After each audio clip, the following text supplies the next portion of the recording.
Mechanic दोस्तों, यह है ब्रांड न्यू होंडा यूनिकॉर्न। अगर आप इसके मीटर को देखें तो 00001 किलोमीटर गाड़ी चली हुई है।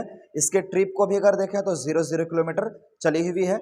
आज की इस वीडियो में इस बाइक के कंप्लीट इनसाइड डिटेल देने वाले हैं। आज से पहले आपको इस तरह से इसके लेफ्ट हैंड साइड के पैनल, इसके सीट और इसके राइट हैंड साइड के पैनल को ओपन करके किसी ने नहीं बताया होगा कि इसके अंदर के मैकेनिज्म कैसे वर्क करते हैं, इसके अंदर कहाँ कहाँ पे कौन कौन से सेंसर लगाया गया है, ऑक्सीजन सेंसर जो लगा हुआ है वो अनहीटेड है या हीटेड है, एबीएस कैसे काम करता है, वो सारी चीज़ें आपको यूनिकॉर्न के बारे में किसी ने बताया नहीं रहेगा। तो आज की इस वीडियो में आप बने रहें, कंप्लीट डिटेल के साथ बताऊंगा कि साइड स्टैंड सेंसर का कनेक्शन कहाँ से है, बाईपास कैसे करेंगे, जब भी इसका कैनिस्टर सिस्टम जाम हो जाए तो कैसे इसको बाईपास करना है, कैसे इसके फ्यूल पंप को वर्क करवाना है, 3 फेस पंप है या 2 फेस पंप है, इसका ईओटी आने के बाद फेज 2 के कंप्लीट चेंजेस में इसके केबल में क्या क्या बदलाव किया गया है, सारी चीज़ें बताएंगे। तो काफ़ी इंटरेस्टिंग रहेगा, देखना, बने रहें एंड तक। चलिए मैं बिना टाइम वेस्ट के वीडियो को शुरू करता हूं और एक एक स्टेप बताता हूं कि यूनिकॉर्न में E20 के बाद से क्या क्या चेंजेस किया गया है। क्योंकि फ्यूल टैंक में अगर आप देखें तो यहाँ पे फ्रंट व्हील में एबीएस और यहाँ पे रियर व्हील में एबीएस का सिंबल नहीं है, यानी सिंगल चैनल एबीएस इसके अंदर लगाया गया है।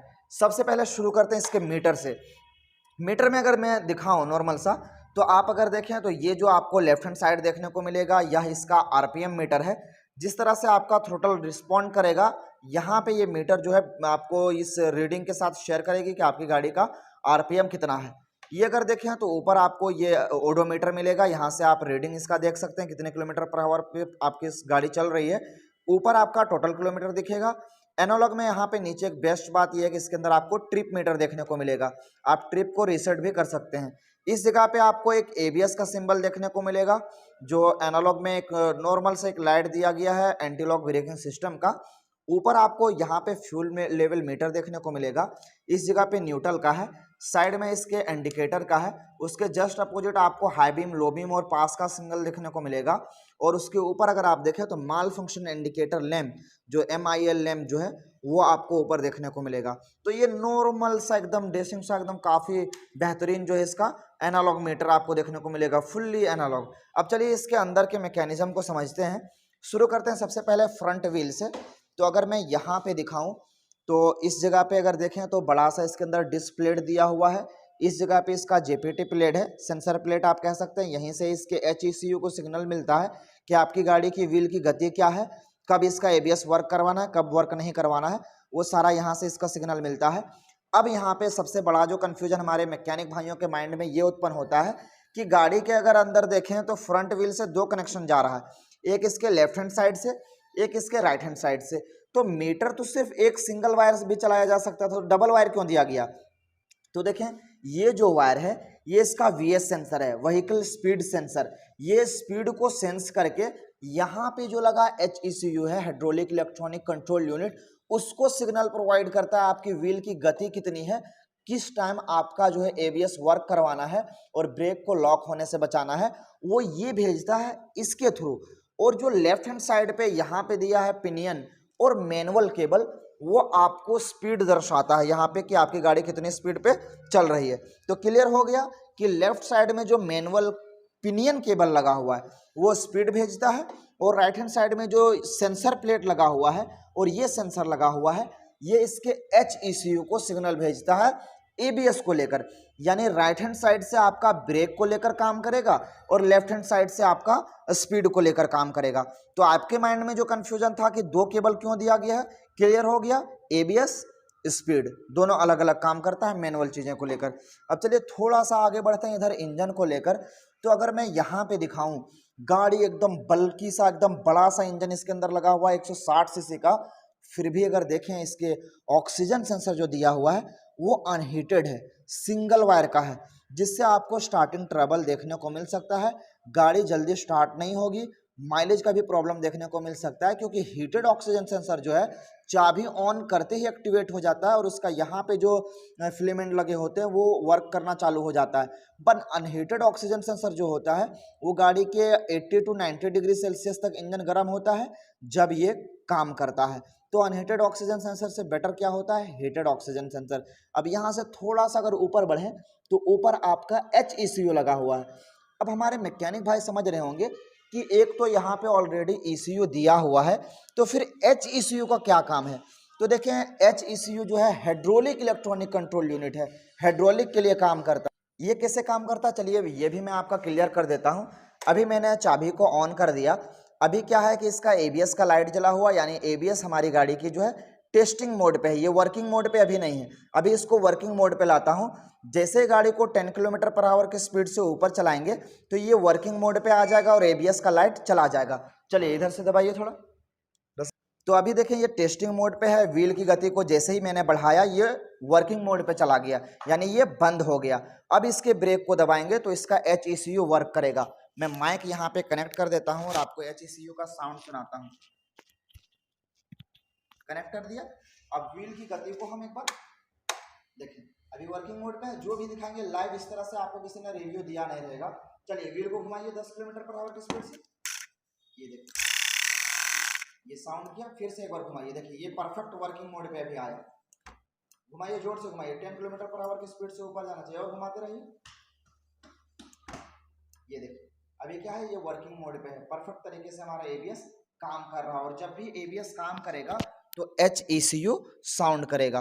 तो फ्रंट व्हील के बारे में आपने क्लियर समझ लिया, HECU के बारे में समझ लिया, ऑक्सीजन सेंसर के बारे में समझ लिया। चलिए अब यहाँ पे आपको दिखाते हैं कि E20 के आने के बाद से क्या क्या बदलाव हुआ है। राइट हैंड साइड के पैनल को ओपन करेंगे, प्रोटेक्शन कवर हटाएंगे तो यहाँ पे आपको थ्रोटल बॉडी देखने को मिलेगा। इस जगह पे अगर ऊपर देखें तो इंजेक्टर लगा हुआ है बड़ा सा एकदम 160 सीसी का, जो आप अगर देखें SP160 में, एक्स ब्लेड में और यूनिकॉर्न में सैन इंजेक्टर आप उपयोग कर सकते हैं। एक पाइपलाइन का कनेक्शन आता है और इसको ओपन करने का तरीका एकदम डिफरेंट है। जब भी कोई प्रॉब्लम आएगा तो इसको हम लोग ओपन करेंगे। E20 आने के बाद से थ्रोटल बॉडी को चेंज कर दिया गया है। ऊपर अगर देखें तो एयर और फ्यूल के मिश्रण का एक स्क्रू दिया हुआ है, यहाँ पे ISCV वाल्व है। और नीचे अगर दिखाएं आपको इस जगह पे ये वाला, ये इस गाड़ी का सेंसर यूनिट है, यानी मैप सेंसर, IET सेंसर और TP सेंसर, 3 सेंसर इसी के अंदर लगा हुआ है। जैसा कि आपको पता होगा होंडा के अंदर डबल थ्रोटल केबल उपयोग होता है, तो यहाँ पे डबल थ्रोटल केबल लगाया गया है।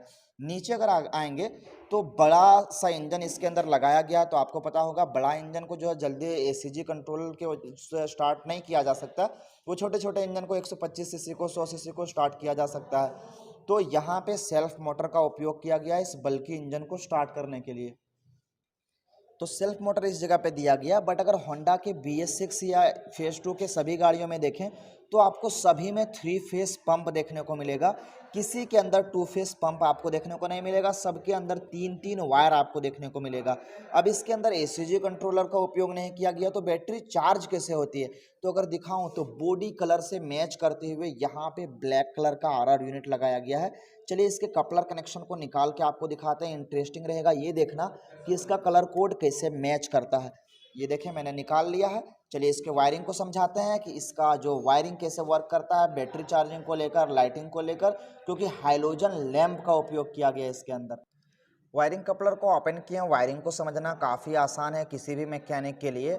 अगर किसी को समझ में नहीं है इसके वायरिंग का तो मैं अभी क्लियर कर देता हूँ। ये जो वाइट कलर का वायर आप देख रहे हैं इसके AC करंट को लेकर वर्क करता है, मैग्नेट साइड से AC आता है करंट इसके, और DC सप्लाई को लेकर रेड में चला जाता है, यानी इनपुट आया इसके RR यूनिट में AC और RR यूनिट आउटपुट भेज दिया DC सप्लाई इसके बैटरी चार्जिंग को लेकर। क्लियर, इनपुट वाइट में आया, आउटपुट रेड में गया। एक वायर यहाँ से ये जो येलो कलर का है इसके लाइटिंग के लिए जाता है। 3 क्लियर हो गया, इनपुट आया, आउटपुट गया और लाइट के लिए जला। ब्लैक कलर का इसका बैटरी का ग्राउंड है और ग्रीन कलर का इसका बॉडी का ग्राउंड है। अब 2 ग्राउंड इसके लिए क्यों यूज किया गया, तो BS6 में आपने देखा रहेगा इस तरह से बॉडी चेसिस से ग्राउंड जो है हर BS6 की गाड़ी में आपको देखने को मिलेगा। एक्टिवा हो, शाइन हो, SP हो, ड्रीम डिलक्स हो, सब में ये बॉडी ग्राउंड अब जो है कंपनियां ऐड करना शुरू कर दी। तो वैसे तो इसमें बहुत सारे वायरिंग के चेंजेस किए गए हैं, इसके ABS में, इसके ECU में, इसके RR यूनिट में।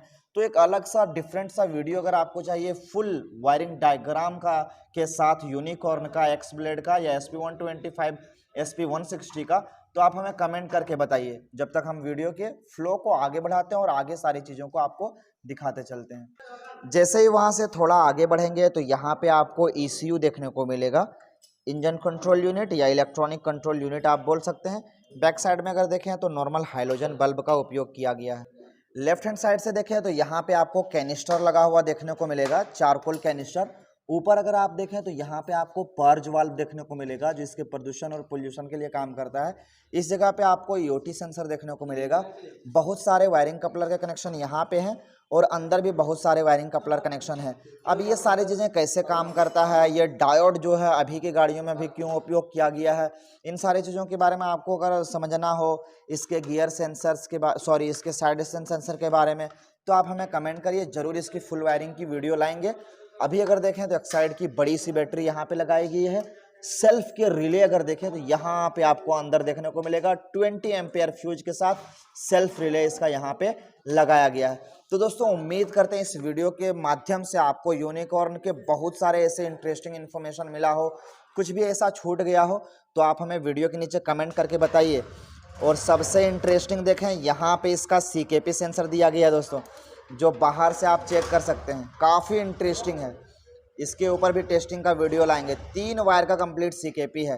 क्यों दिया गया है 3 वायर, कैसे काम करता है बताएंगे। पहले पिकअप कॉइल चेक करने के लिए मैग्नेट ओपन करना पड़ता था, मैग्नेट कॉइल को ओपन करके चेक करना पड़ता था, बट अब ऐसा नहीं। यूनिकॉर्न हो या फिर शाइन 100 हो, बाहर से ही CKP सेंसर खोलिए और चेक कर लीजिए। ये होंडा का मुझे प्लस पॉइंट काफ़ी अच्छा लगा। मैकेनिक होने के नाते एक एक्सपर्ट क्या करेगा, बाहर से ही CKP सेंसर चेक कर लेगा। तो काफ़ी बेहतरीन चीज़ है ये। जब भी कोई परेशानी होगी, चाहे गाड़ी चलते चलते बंद हो रही हो या स्पार्क का प्रॉब्लम हो, तो बाहर से ही आसानी से चेक कर पाएंगे। इसके रेजिस्टेंस को मापेंगे और इनपुट सप्लाई को चेक करेंगे, कनेक्टिविटी को चेक करेंगे और सोल्यूशन चेक करेंगे। तो इस चीज़ को लेकर, होंडा के इस अच्छे टेक्निकल चीज़ को लेकर आप मेरी वीडियो को लाइक करें। इन्फॉर्मेशन आपको कड़क मिली हो तो लोगों के साथ वीडियो को शेयर करें।